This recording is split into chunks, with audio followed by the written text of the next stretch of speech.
Bismillahirrahmanirrahim. Assalamualaikum warahmatullahi wabarakatuh. Perkenalkan, nama saya Dirham Hartawan, pendamping PKH Kecamatan Patalasang, Kabupaten Takala. Terima kasih atas kesempatan ibu-ibu sekalian untuk hadir di tempat ini guna menyelenggarakan kegiatan rutin kita, yaitu P2K2, peningkatan kemampuan keluarga. Kemudian pada hari ini kita akan masuk ke modul 5, yaitu kesejahteraan sosial. Dalam kesejahteraan sosial terbagi atas 2 sesi, dan sesi yang kita bahas pada hari ini yaitu pelayanan terhadap penyandang disabilitas, ya Bu. Jadi apabila ada disabilitas yang kita rawat di rumah, itu harus kita rawat, kita penuhi hak dan kebutuhannya, karena penyandang disabilitas itu merupakan keanekaragaman manusia yang harus dipenuhi hak-haknya. Mereka juga warga negara Indonesia, mereka juga manusia seperti kita, seperti itu. Pelayanan yang harus kita penuhi untuk penyandang disabilitas seperti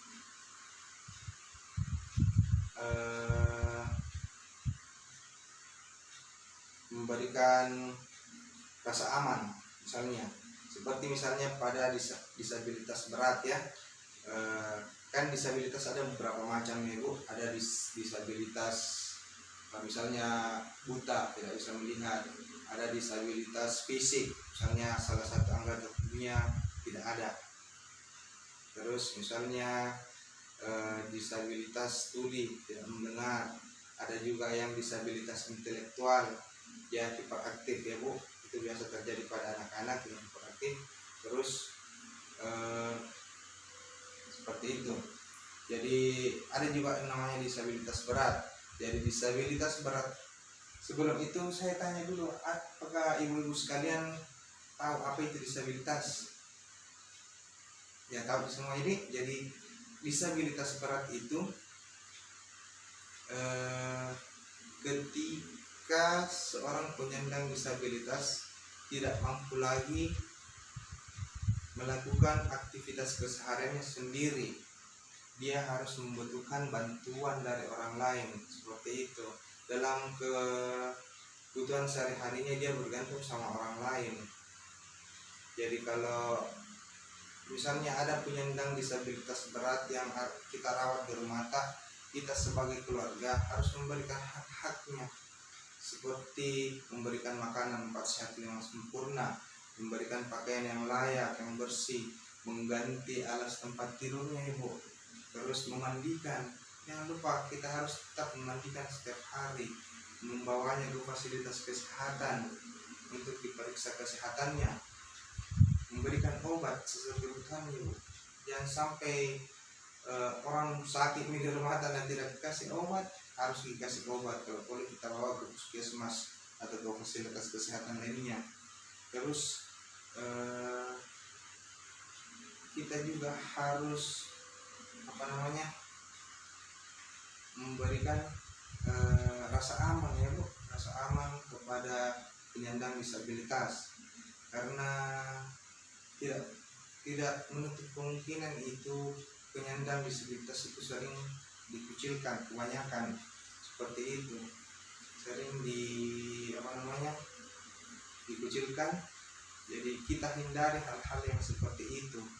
Dengarkan pendapatnya, Bu, supaya dia merasa dihargai, tidak dibeda-bedakan, seperti itu. Kita dengarkan apa maunya, apa pendapatnya. Terus masalah penataan rumah untuk yang ada penyandang disabilitasnya ini, ya. Penataan rumah itu tidak boleh diganti-ganti, karena kasihan ini bagi penyandang disabilitas kalau kita ganti-ganti. Misalnya ada yang buta di rumah, harus itu lokasi misalnya saklar lampu, karena kan dia tidak melihat, dia cuma meraba, menghafal di mana lokasi saklar lampunya.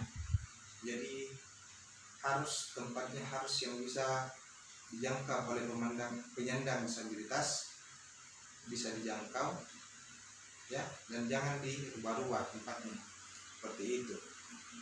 Kemudian dalam layanan masyarakat, penyandang disabilitas juga itu haknya mendapatkan misalnya akta kelahiran,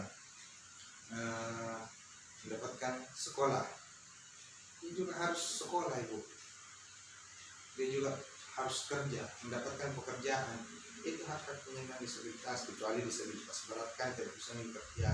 Ini yang maksudnya yang disabilitas fisik, disabilitas rungu, berbicara, itu nih. Jadi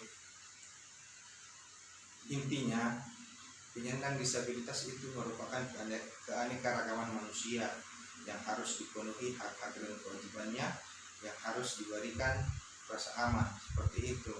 Jadi bagi ibu-ibu sekalian yang merawat penyandang disabilitas di rumahnya, saya kira harus dipenuhi semua hak-hak dan kewajibannya, karena itu perlu kita berikan, apalagi kita keluarganya. Pasti kita merasa bertanggung jawab untuk mengurus keluarga kita yang mengalami disabilitas, begitu ya Bu. Pada sesi ini saya rasa ibu-ibu sudah mengerti semua. Saya ucapkan terima kasih banyak atas kehadiran kita semua. Assalamualaikum warahmatullahi wabarakatuh.